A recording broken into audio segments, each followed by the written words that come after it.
memória Petrobras, depoimento de Paul Edman, entrevistado por Márcia de Paiva, em São José dos Campos, no dia 23 de junho de 2009. Realização Museu da Pessoa.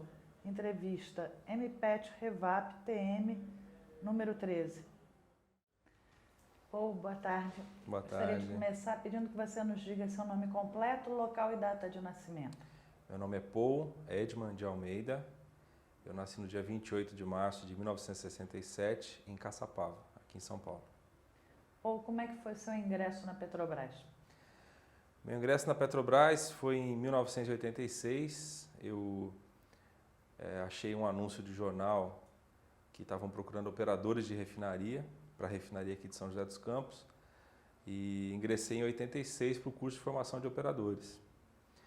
Eu entrei como bolsista na primeira parte, né?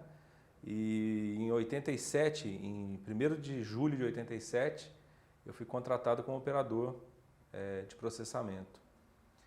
Fiquei como operador de processamento até 1997, 10 anos praticamente, quando eu fui para a área comercial da empresa, a convite do gerente comercial na época, o Virgílio, me convidou para ir para a área comercial porque eu tinha formação já em marketing, né? E a empresa nessa época precisava de profissionais de marketing. Fui para lá para ajudar a estruturar o saque Petrobras, aqui na Revap. E em 1999 fui para a área de comunicação. E estou lá até hoje, estou fazendo esse ano 10 anos na área de comunicação. Você foi fazendo sua formação em marketing e comunicação ao longo do... Na verdade, eu já vinha, quando eu entrei na Petrobras, eu já estava quase por concluir a faculdade de comunicação. Parei por conta do curso de formação de operadores e em 92 me formei em comunicação social, sou publicitário. Uhum. E deixei adormecido isso um pouquinho, foi ser operador de refinaria. Em 95 eu fiz um curso de pós-graduação em marketing. Em 97 concluí o curso e daí logo depois da conclusão eu fui para a área comercial aqui da Revap. Tá certo. Vamos só um pouquinho para esse início. Qual foi a sua impressão quando você chegou aqui na Revap? Você era um rapazinho... Eu era bem novo. Curso de graduação. Eu era bem novo. Qual foi a impressão que essa refinaria te causou? Eu tenho uma lembrança da refinaria de antes de entrar, porque praticamente meu pai é militar, ele morou em vários lugares e a gente ficou um bom tempo aqui em São José dos Campos. Então eu acompanhei a construção da refinaria, porque eu cheguei aqui em 73, quando a refinaria foi concebida. Em 74, quando começaram as obras, eu era uma criança e meu tio fazia transporte de pessoal aqui. Né? Ele tinha uma Kombi, fazia transporte pessoal. E por várias vezes eu, criança, né, acompanhei meu tio nessas vindas aqui e sabia que estava sendo construído alguma coisa, mas não tinha noção do que era. Era uma coisa grande. Grandiosa, né? Muita gente.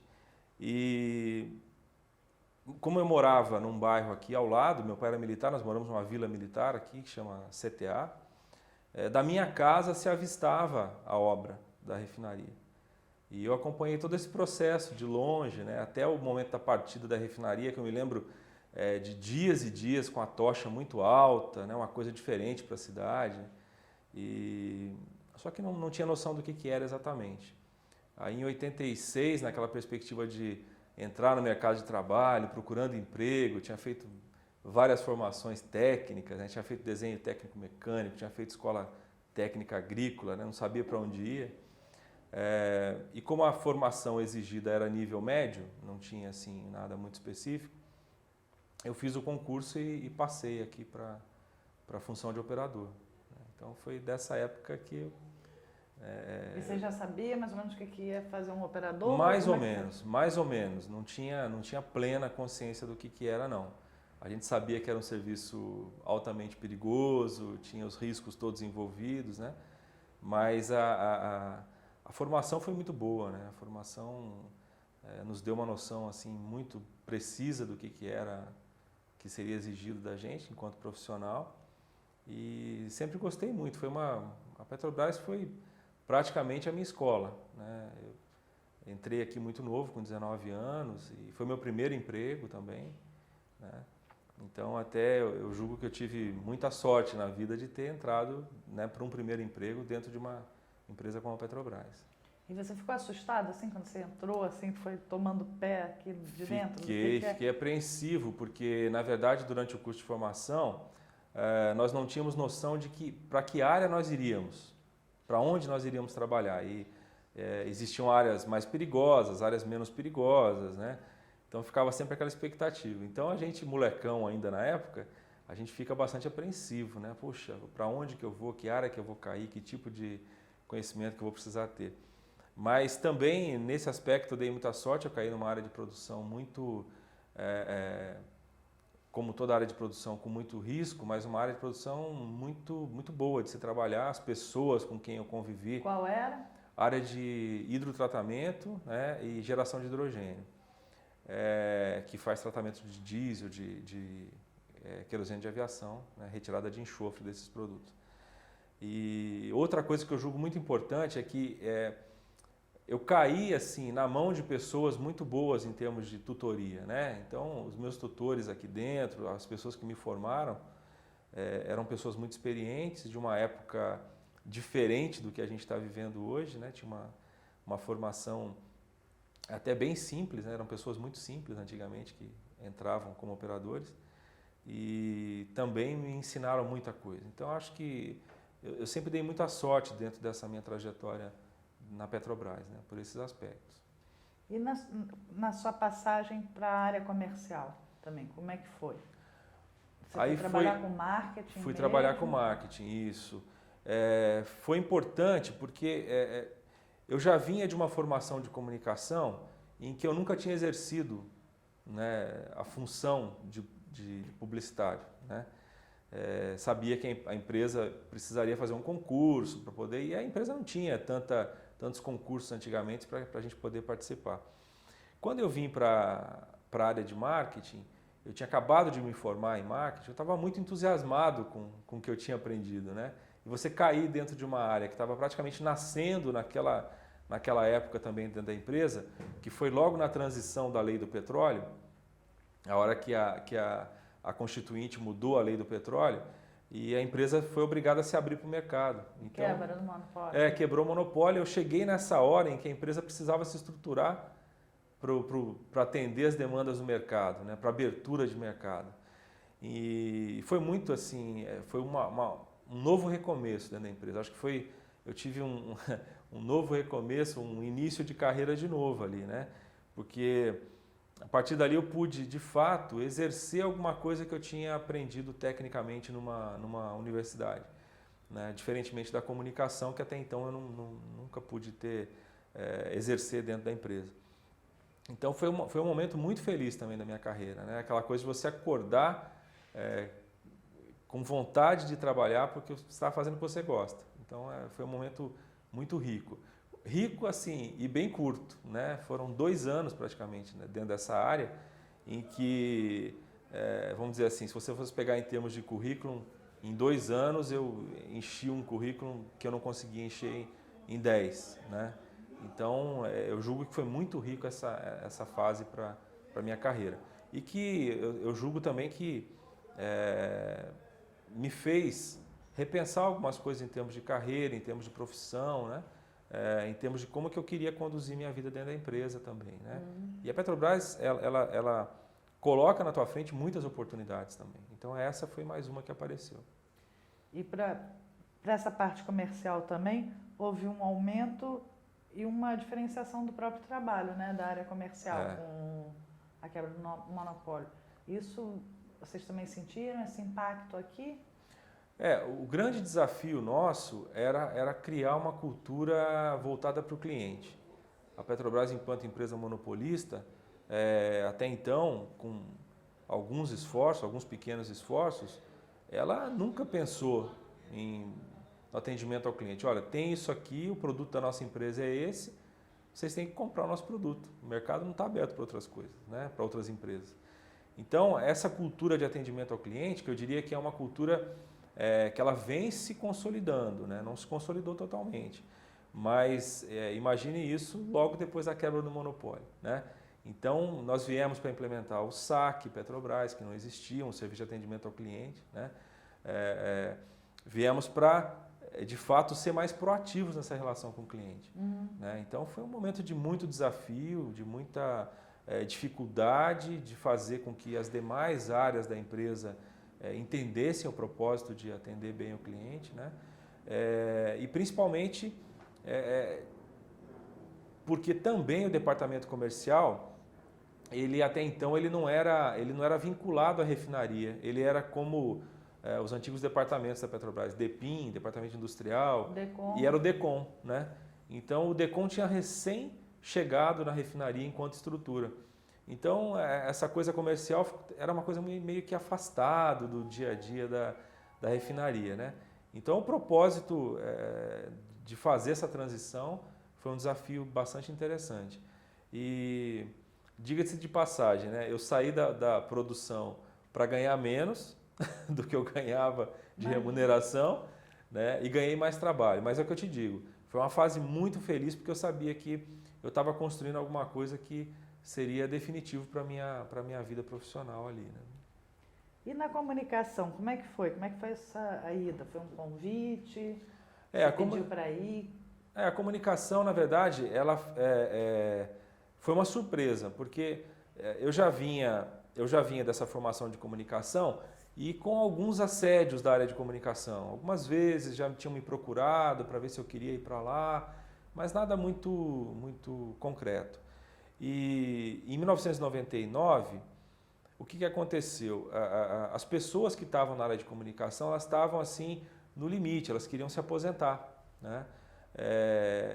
Então, foi uma fase engraçada porque um colega nosso, né, o Andrade, ele já tinha ido para lá, né, a convite do gerente geral para a comunicação, mas ele ficou sem equipe, porque todo mundo se aposentou, né? Ficou uma pessoa ou outra lá só.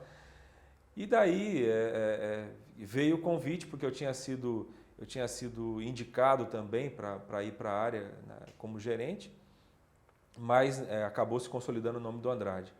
E o Andrade veio me fazer o convite. Falou, pô, você não quer aproveitar e vir para cá também, né? Porque eu estou precisando de gente, você é da área de comunicação, a gente tem formado na mesma universidade, é contemporâneo de universidade. E eu falei, bom, tá bom, então vamos aceitar o desafio de ir para a comunicação. E estou lá até hoje. Então eu acho que aí toda aquela minha formação eu tive que reaprender, vamos dizer assim, na prática, no dia a dia, a lidar com as coisas da comunicação, né?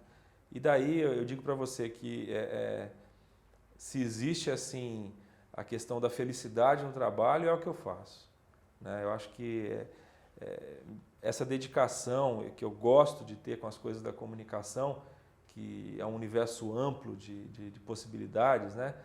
Não é só a comunicação interna, não é só a assessoria de imprensa, não é só o patrocínio, é trabalhar com memória, é trabalhar com a comunidade, é fazer relacionamento, é fazer lobby no bom sentido, lobby político, é ajudar a Petrobras no dia a dia a colocar seus empreendimentos em prática. Então, eu acho que eu sempre tive muita sorte e compreensão por parte dos gerentes gerais com quem eu trabalhei, né, que eles sempre entenderam a comunicação como um valor para a companhia, né? Isso foi fundamental para que a gente conseguisse desenvolver um bom trabalho e hoje, graças a esse trabalho, ter uma boa referência dentro da empresa. Tá certo. Eu queria que você mesmo, até como uma pessoa da área de comunicação, contasse para a gente o que tem alguma característica assim, especial que faça a Revap ser diferente das outras refinarias? Olha, eu estou um pouquinho rouco. Não, tá ótimo. Depois vocês cortam isso aqui. Olha, eu acho que cada refinaria tem a sua particularidade, né?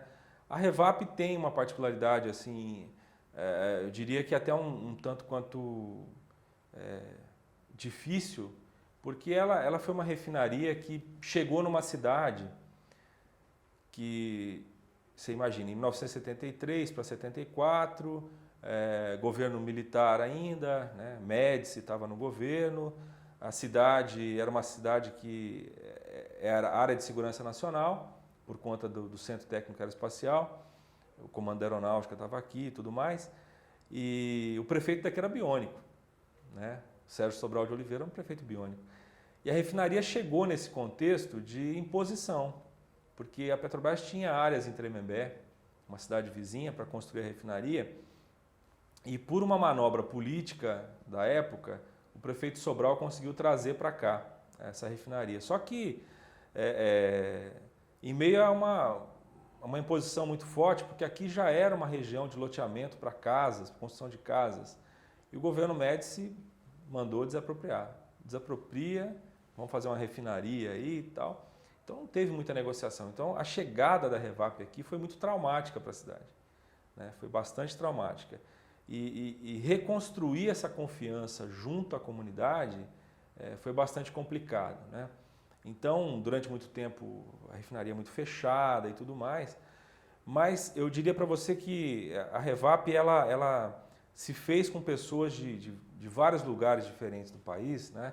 E é uma característica da cidade, a cidade aqui também é assim, é uma cidade bem cosmopolita, é uma cidade que sempre recebeu muita gente para trabalhar.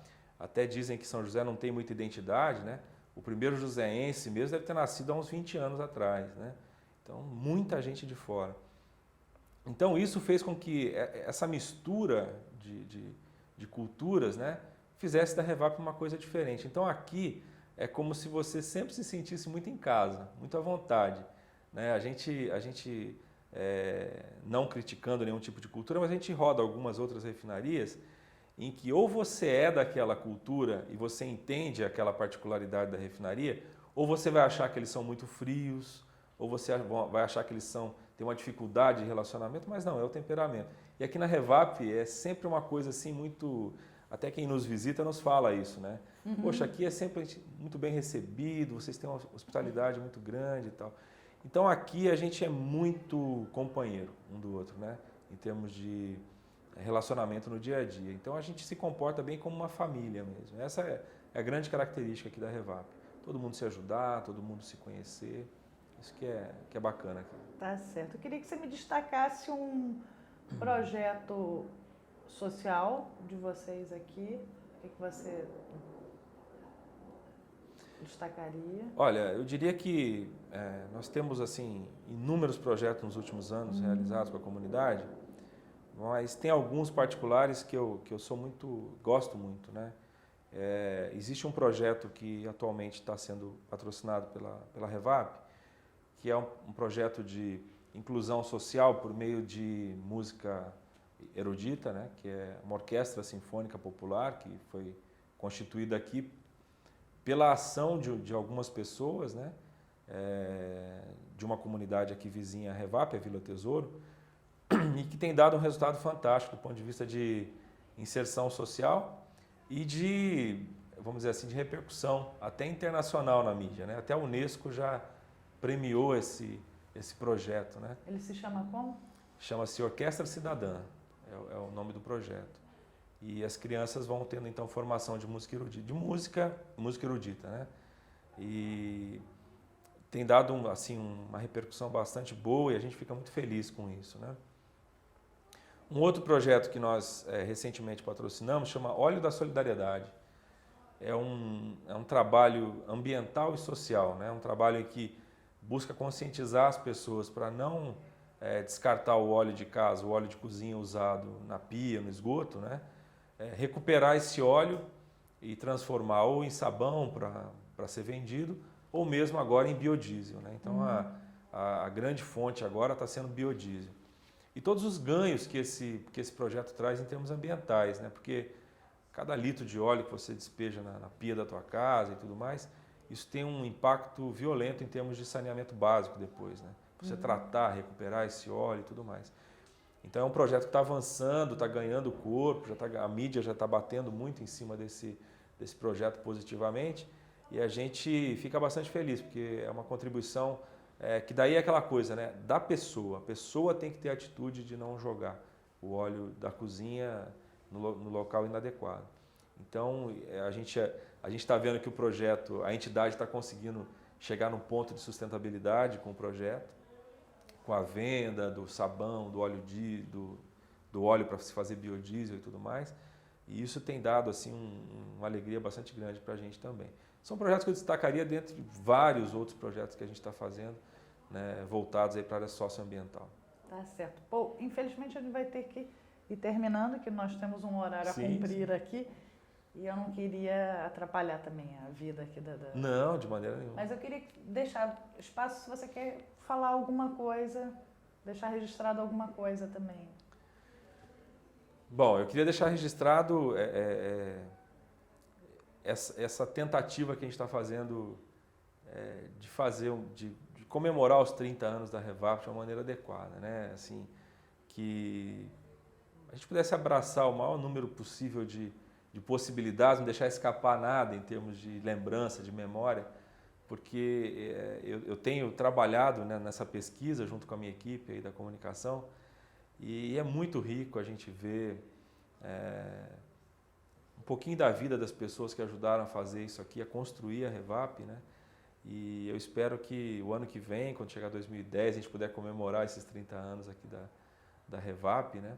A gente possa, de fato, fazer aquilo que a Olga Matos fala, né? Que é a bela morte do herói grego, né? Que ele morre no combate ali porque ele sabe que morrendo no combate ele vai se tornar rememorado o tempo todo e com isso vai ser imortal.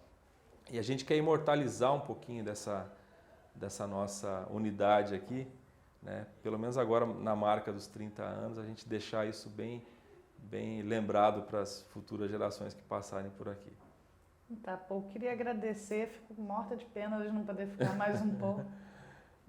Mas, A acolhida de vocês aqui e a sua participação. imagina, eu que agradeço. Obrigado. Obrigada. Não, mas olha, vocês estão aqui amanhã ainda. Bom, hoje é dia 24 de junho, nós estamos recomeçando a entrevista com o Paul Edman, porque, enfim, acabou sendo pouco tempo ontem, no final do dia. Paul, retomando então a nossa entrevista, Sim. ontem você terminou falando sobre o aniversário, né, da Revap, dos 30 anos, e toda essa preparação que vocês estão fazendo. Uhum. Quais são... O que vocês estão programando para esse aniversário, para essa comemoração? Nós estamos ainda na fase de elaboração do projeto, mas a gente já tem algumas ideias centrais assim, do que a gente imagina fazer, né? Uma das coisas marcantes nesses 30 anos é que a gente está vivendo, como eu já te contei, dois períodos muito distintos, né? Em termos de refinaria, mas ao mesmo tempo semelhantes também, porque há 30 anos atrás a gente estava começando a Revap aqui em São José dos Campos e agora, com 30 anos, a gente vai estar partindo uma nova refinaria após o projeto todo de modernização e também com a chegada de uma nova geração de pessoas aqui na Revap, que talvez não tenham noção do que foi a primeira fase, né? A gente está chamando o projeto de travessia, uma travessia de 30 anos, né? E para esse pessoal que está chegando agora, né, que talvez não saiba o que é viver sem um Windows, a gente quer mostrar um pouquinho da dificuldade que foi essa trajetória até agora, em termos de tecnologias que nós tínhamos disponíveis à época, né, para se projetar uma refinaria, né? Então, levantando dados históricos, fotos que nós temos aqui da época, a gente está vendo que o quanto que era difícil projetar uma refinaria. Tinha que se fazer mesmo uma maquete de tudo, da planta, né? E hoje em dia você tem tudo isso computadorizado, quer dizer, as pessoas talvez não saibam a dificuldade que foi. Então a gente está querendo, primeiro, intitular esses 30 anos como travessia, né? A gente está colocando isso como mote principal do nosso projeto de 30 anos e contar dentro dessa travessia um pouco da história de pessoas que vieram naquela época para cá, para construir a refinaria, enfim, para projetar a refinaria, e que muitos deles estão aqui até hoje, né? Então a gente vai poder fazer essa ligação histórica daquele período com o período que a gente está vivendo agora, do ponto de vista de diferenças, né, que existem. E ao mesmo tempo mostrar para as pessoas novas que estão chegando, a grande leva de pessoas novas chegou a partir de 2004, 2005, né? Então elas não têm ainda essa referência histórica do que seja a Revap. Então a nossa ideia é constituir um documento, que eu estou chamando de um documento porque a gente não está querendo chamar muito de livro, não, sabe? A gente quer gerar um documento histórico com recortes das épocas todas que nós vivemos, a partir de documentos oficiais, de boletins, de jornais internos nossos. A gente está contando a história a partir do que já foi contado, né? E fazendo a costura disso com algum texto complementar, alguma coisa que precise ser incorporada, depoimentos, né? Tentar fazer essa ligação histórica dessa maneira. A gente já está constituindo esse trabalho, né? A ideia é a gente fazer o livro, colocar um momento em que as pessoas possam comemorar isso também, ou seja, uma festa de comemoração, em que a gente possa mostrar um pouquinho do que foi a Revap até agora, para as pessoas que estão chegando. Enfim, a coisa vai ser austera, mas vai ser marcante do ponto de vista de causar emoção, né? A gente não quer fazer nenhuma firula em termos de comemoração, assim, mas quer colocar um marco referencial importante. Uma das ideias também é se criar, a partir do convite que nós estamos fazendo a um escultor local, um marco histórico do ponto de vista de uma escultura que marque esse momento, né? Uma escultura que simbolize energia. Esse foi o tema dado ao escultor.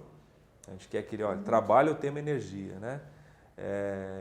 Ligado aos 30 anos da refinaria. E essa escultura também ela vai ter réplicas em tamanho menor, para que seja a laure oficial aqui da refinaria para distinguir pessoas, né? Então, um determinado empregado que merece um destaque, alguém da comunidade que mereça um destaque, esse vai ser a forma, né, de se reconhecer essas pessoas também do ponto de vista de laure, né? De colocar algum tipo de medalha, vamos dizer assim, para as pessoas. Esse também é um outro ponto que a gente está trabalhando, né? Nós estamos trabalhando junto com vocês, alguma coisa, alguma perspectiva de trabalhar o projeto Memória também, documentando a história de vida de algumas pessoas aqui da refinaria. Enfim, basicamente a espinha dorsal do projeto é essa, né? E vamos tentar trazer também para as comemorações os antigos superintendentes, gerentes gerais que passaram por aqui, né? A gente deve reinaugurar a galeria com a imagem deles, com a foto deles e tudo mais, e devemos convidá-los para estar aqui presentes também, né? A gente já fez uns primeiros contatos, a gente tem visto que as pessoas já ficam emocionadas de ser lembradas nesse momento, né? Que a refinaria está por fazer 30 anos. Então a gente acredita que vai ser uma parte emocionante aí do trabalho também. Muito bacana. Na sua fala você, enfim, introduziu também alguns outros temas que a gente também gostaria de abordar. Vamos então por partes, né?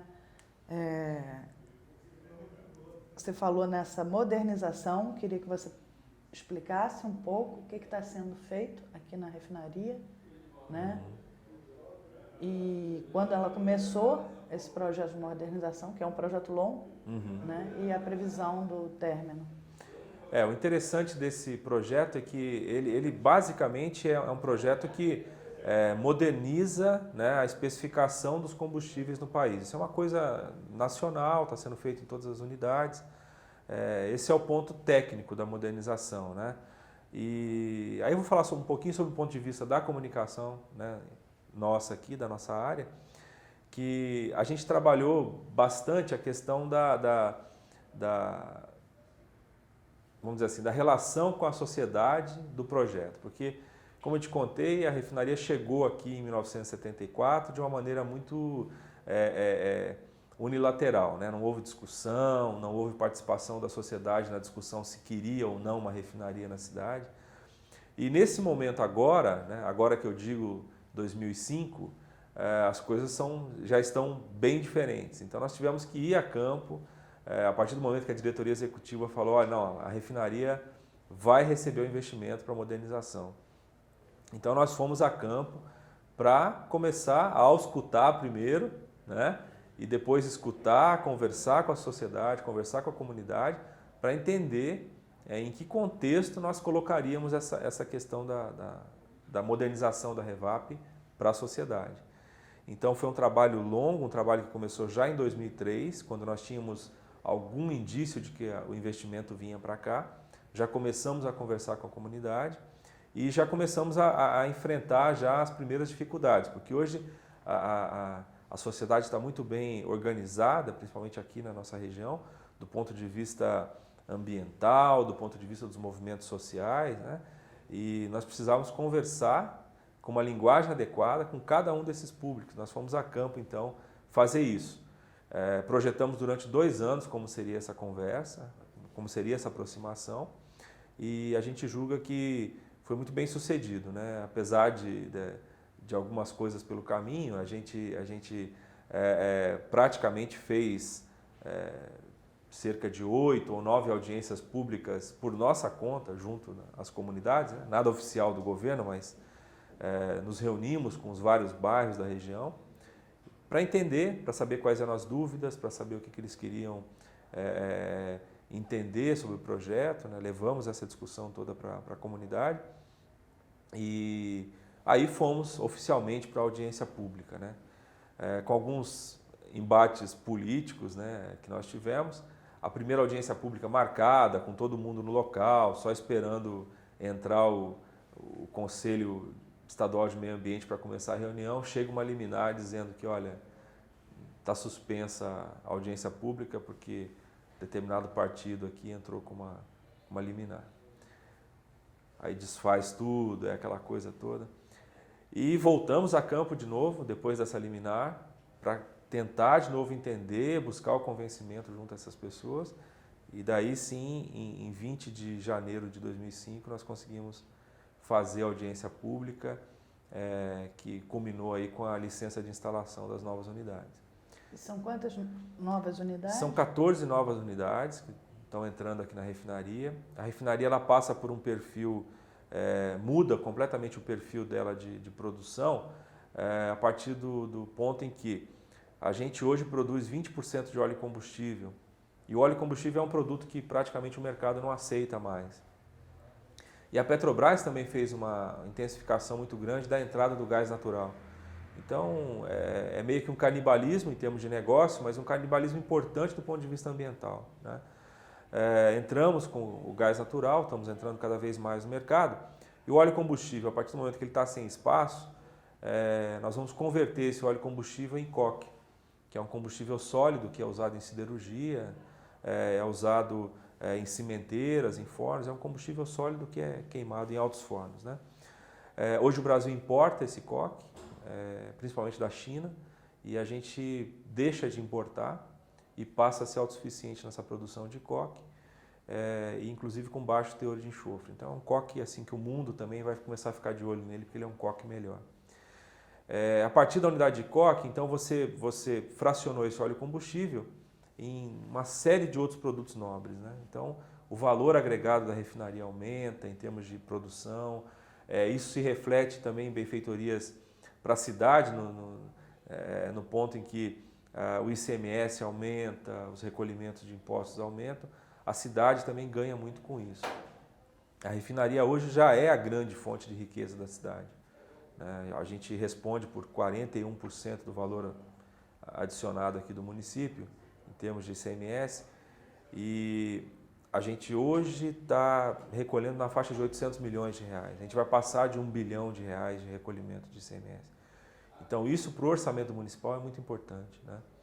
Então isso também a gente tentou levar para a sociedade. E além disso, todo esse trabalho de modernização abriu novas vagas também de trabalho? Abriu também, como né? Aqui para a região? Então, a gente teve que dividir o projeto em várias frentes justamente porque tinha um lado social muito forte, que as pessoas precisavam entender, né? Fundamental a questão ambiental, é indiscutível, né? A refinaria depois de pronta, ela vai emitir 10% menos do que ela emite hoje de emissões atmosféricas, efluentes hídricos, enfim. Mas do ponto de vista social era muito importante, porque as obras tinham uma previsão de se gerar em torno de 10 mil empregos, né? Então a grande batalha passou a ser por essas vagas de emprego. Então, apesar da Constituição proibir a segmentação desse emprego aqui em São José, nós trabalhamos num projeto de qualificação de mão de obra proativamente, já desde 2005, para que a gente pudesse qualificar e deixar as pessoas aqui da cidade numa condição de empregabilidade adequada, né?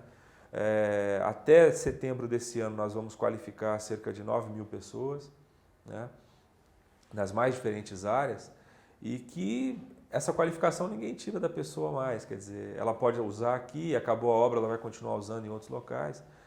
E a gente está conseguindo manter um nível de empregos locais na faixa de 65%, que é um número bastante expressivo, né? Infelizmente ou felizmente, a gente também está contribuindo com outras regiões, trazendo algumas pessoas também para cá, né? Então, a mobilidade desse pessoal é grande, porque eles também vão passar a incorporar as obras do litoral, que estão acontecendo em Caraguá, que vão acontecer em Santos. Então, essa passagem de pessoas por aqui é muito importante. Só que a gente superou essa expectativa. Hoje, nós atingimos um pico de 12.500 trabalhadores, e hoje a gente está com 12 mil, quer dizer, a obra já passou da metade, a curva já está inflexionando para baixo, né?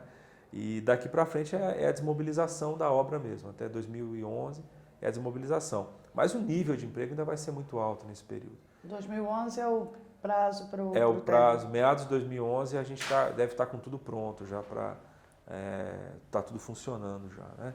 Então essa parte social foi importante. E considerando também que o emprego gerado aqui, ele gera outros empregos na cadeia produtiva de serviços, de materiais, né? Então não para por aqui. Aqui são 12 mil, mas aí fora tem um efeito multiplicador muito grande, né? Então a gente nota que a cidade, o ponto de vista comercial da cidade, aumentou enormemente, né? Você não encontra casa para alugar, o preço dos imóveis subiu absurdamente, a gente viu um crescimento na área de saúde, por exemplo, novos planos médicos entrando, porque todo mundo da obra tem assistência médica particular, né? Não usa a rede pública. Então é assim um ganho muito grande para a sociedade de maneira geral, né? Muito bom. Queria também, sobre essa parte da modernização, perguntar se a crise que se iniciou em 2008 teve algum impacto nesse projeto de modernização. A palavra impacto é sempre complicado de explicar, porque o impacto dá uma impressão sempre de negativo, né? No nosso caso, o impacto foi positivo, se a gente pode dizer assim, né? Enquanto o mundo todo se viu diante dessa crise, a gente com vizinhos aqui passando por grandes dificuldades, né? GM de um lado, Embraer do outro lado. A Embraer foi a maior demissão em massa que o Brasil já fez, mais de 4 mil trabalhadores de uma única vez. A gente se viu aqui num oásis, né? Porque continuamos contratando, continuamos no mesmo ritmo, né? Até superando esses 10 mil empregos que a gente esperava gerar e começando a ser olhado pela mídia, pela imprensa como, peraí, alguma coisa está diferente. Isso do final do ano passado para cá, de 2008 para 2009, a Petrobras retardou, inclusive, o anúncio do plano estratégico dela, de como é que seria o plano estratégico, e a sociedade toda achava o seguinte, não, a Petrobras também vai cortar os investimentos, né? E a Petrobras, numa demonstração de que de acreditar no país, de acreditar no desenvolvimento, aumentou os níveis de investimento, né? Saímos de 112 bilhões de dólares para 174 bilhões de dólares de investimento. Isso na Petrobras inteira? Petrobras inteira. E para cá? Aqui nós já tínhamos a carteira de investimentos aprovada, então não houve modificação no que estava acontecendo já. O que ficou para a sociedade foi, poxa, a Petrobras vai continuar realmente investindo. Porque uma indústria do porte da nossa, ela acaba alavancando muitas outras empresas, né? muitos outros tipos de negócio. E foi isso que aconteceu, quer dizer, nós viramos assim o paradigma de que, olha, existe uma crise aí, mas em alguns lugares não tem essa crise. E daí São José começou a figurar como uma cidade, né? As cidades que têm obras da Petrobras começaram a passar a figurar como cidades que eram locais de oportunidade, né? Então isso ficou muito marcado agora nesse período de crise. A gente não sentiu tanto a crise assim. Bom, Paul, eu também queria perguntar quais as perspectivas do pré-sal, né, aqui, vocês estão prevendo alguma coisa também, alguma modificação e que se agregue ao projeto de modernização, já tendo em vistas, né, esse aumento por mais que seja para mais tarde, uma coisa mais a longo prazo, mas se você já tem alguma... O pré-sal é uma coisa interessante. O pré-sal é uma coisa interessante, né? É igual quando a gente lê na história de que algumas pessoas já sabiam que existiam as Américas, né? E daí uma hora o Colombo resolveu ver se era isso mesmo, né? Então o pré-sal é uma coisa que a gente já escuta, não com esse nome, né? Aqui na refinaria já há algum tempo. Se eu não estou enganado, desde o final dos anos 90, início dos anos 2000, a gente já ouve falar, olha, o Brasil tem uma reserva de petróleo que vai do Espírito Santo até Santa Catarina, que é um negócio gigantesco e tal, e não sei o que. Quer dizer, as pessoas já tinham essa noção, por menor que fosse, né? E a gente já ouvia falar disso. Então, na verdade, quando apareceu a questão do pré-sal, Tupi, Iara e outros campos, a gente viu que, na verdade, estava se confirmando uma coisa que já se falava há algum tempo, né? Então, para a gente... pelo menos para mim, não foi grande surpresa, né? Agora, o pré-sal, ele meio que deu uma invertida na perspectiva, porque a Petrobras, ela tinha com ela o seguinte, né? O petróleo brasileiro é ruim. Então nós temos que ter refinarias muito robustas e preparadas e com metalurgia adequada para evitar corrosão, e nosso petróleo é muito ruim, né? E o que está sinalizando para a gente é que o petróleo do pré-sal e dos primeiras explorações que estão sendo feitas é um petróleo de excepcional qualidade. Quer dizer que a gente se preparou para uma batalha pesada, né? E na verdade está vindo um petróleo de altíssima qualidade, né, para a gente. Está retornando, né? Aí nós voltamos, né, ao tempo que a Petrobras praticamente importava todo o petróleo dela. Processava o árabe, né? Processava o árabe. Então a gente está com assim, sinalizações muito positivas em termos de óleo bom, né? Mas, por outro lado, se a gente está bem preparado, a gente pode talvez vender esse óleo bom, refinar em outros lugares. Tem outras refinarias sendo construídas também no Nordeste, aí, mais 4 ou 5 refinarias. Quer dizer, não vai faltar espaço para a gente processar esse óleo, né? Vai precisar de uma logística um pouco mais adequada para circular com esse óleo de um lado para o outro. Mas foi uma surpresa, né? Quer dizer, o investimento da Revap hoje, se a gente começasse a pensar nele hoje, do ponto de vista de negócio para a empresa, ele se mostraria inviável. Porque a gente se preparou para uma outra coisa, né? E os valores de retorno sobre o investimento não recomendariam mais esse investimento aqui, hoje, né? Mas como a gente está quase pronto, então, na verdade, esse negócio nosso tem outras possibilidades, esse petróleo deve ir para algum outro lugar ou compor a nossa cesta de petróleos aqui, né, de uma maneira que a gente faça até produtos melhores, né? Tá certo. Você falou, até para o projeto, né, Travessia, que vocês estão querendo fazer essa conversa dos novos empregados com os antigos e de explorar, né, até todas essas referências históricas. O que vocês querem mostrar? Você falou do Windows, quem não tinha Windows, essa tecnologia toda para trabalho. Do seu ponto de vista mesmo também, o que mudou quando você entrou como operador para hoje? O que é marcante para você também? Bom, marcante é a tecnologia. Marcante é a tecnologia. Eu começo a ter dificuldade de acompanhar, né? Acho que estou ficando velho. Estou começando a ficar com dificuldade de acompanhar, né? Eu não consigo... Outro dia me perguntaram o que é Twitter. Eu fui tentar explicar e não sei se expliquei direito, quer dizer, eu estou ficando um pouco para trás e eu não posso, né?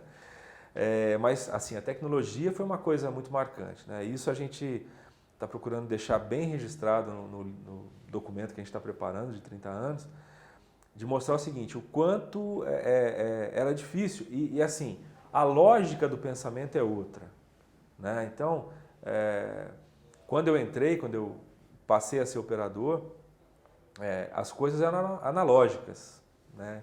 Então, eu trabalhava num painel de controle em que todo o controle dependia da sensibilidade da pessoa que estava ali do lado de trás da máquina, né? Não existia em momento algum a possibilidade de você ter uma inteligência colocada ali do ponto de vista de nova tecnologia digital, né? Então, eu peguei um pouquinho dessa transição do analógico para o digital, né? Nos anos, meados dos anos 90, a gente entrou numa fase de automação muito pesada, né? E mudou-se completamente a tecnologia. Então, hoje, tem muita inteligência colocada no processo. Antigamente, a única inteligência tinha que ser a do cara que estava atrás mesmo da máquina ali, porque a refinaria todinha projetada para um controle analógico e manual com a experiência das pessoas, né? Não que hoje não precise disso, mas a lógica é diferente, né? Então, as possibilidades hoje de uma manobra operacional, da precisão das coisas, né? Porque antigamente era mais ou menos alguma coisa, hoje em dia não. Hoje em dia se tem a precisão, né? Os sistemas de controle da unidade em termos de emergências, né? Hoje você tem controles lógico programados em que você tem redundâncias, em que se escapou do teu controle, você tem mais alguns controles que te falam o seguinte, olha, se você não parar a refinaria agora, eu vou parar sozinha, né? E ela para mesmo, não tem conversa. E numa condição muito mais segura do que se parava no passado, né? A gente tinha uma passagem aqui interessante, né? Eu fui operador de campo também durante muito tempo e verão, 4:30 da tarde, tinha um bendito raio que caía antes da chuva e que derrubava invariavelmente a refinaria praticamente todo dia na época de verão. Derrubava energia? Derrubava energia, derrubava a casa de força, caía tudo, né? Então, era fatal. O tempo fechava, começava a cair uns pinguinhos, dava o raio das 4:30, você podia se preparar que você ia correr debaixo d'água, né, para poder apagar forno, acender forno, fechar a válvula e tudo mais, que era tudo manual, né? Então isso, hoje em dia, é uma coisa praticamente inconcebível, né? É uma refinaria que não tem continuidade operacional, né? Não faz o menor sentido. E naquela época era assim, sabe? E algumas vezes isso acontecia à noite, né? Então aconteceu uma vez, acho que uma das piores vezes que eu vivenciei, em que acabou toda a energia da refinaria à noite. E você tinha dificuldade de achar as coisas, caminhar na área para achar as coisas, onde é que está o equipamento para eu poder fechar a válvula, para eu poder rearmar aqui um forno. Então isso acontecia muito e uma vez aconteceu à noite, foi bastante marcante. Então, e aí, como é que resolveram? Não, resolve, né? Resolve. Porque Catar uma hora a lanterna. amanhece também, né? Uma hora amanhece, clareia, daí você começa a achar as coisas. Mas aí a lanterna, né? Na base da lanterna, a gente ia para a área e conseguia resolver. Mas então, uma coisa marcante de lá para cá foi a tecnologia, né? Essa tecnologia implicou também, de uma forma muito sutil, também numa redução de pessoas, né? Então, quando eu entrei, nós éramos 14 pessoas na nossa unidade, uma unidade relativamente pequena, em que você revezava sempre com alguém, eram muitas pessoas, né? E isso, a gente notou que ao longo do tempo foi se reduzindo, né? Então, a exposição da pessoa ao risco diminuiu também, né? Então, hoje, praticamente, a minha unidade trabalha com 1/3 das pessoas que nós trabalhávamos naquela época, em função da coisa analógica, né? Hoje, com a coisa digital, mas não houve demissão, não houve nada, porque foi uma coisa natural, uma transição, né, em que... Então, a refinaria, que chegou a ter quase aí 2.000 pessoas da Petrobras trabalhando, hoje trabalha com menos de 1.000, né? Então é uma coisa marcante também. Então até estava conversando com vocês, até o coral, né? Coral, que era uma coisa natural, ainda é em algumas unidades, a gente teve dificuldade de manter um coral, porque não tinha mais gente suficiente disponível para manter. Agora, com a entrada dos novos, eles estão querendo reativar isso, né? Então, as coisas marcantes são essas, né? A tecnologia, a forma de se trabalhar, que mudou muito, né? A forma de... E uma coisa interessante o nível de formação com que as pessoas estão chegando, né?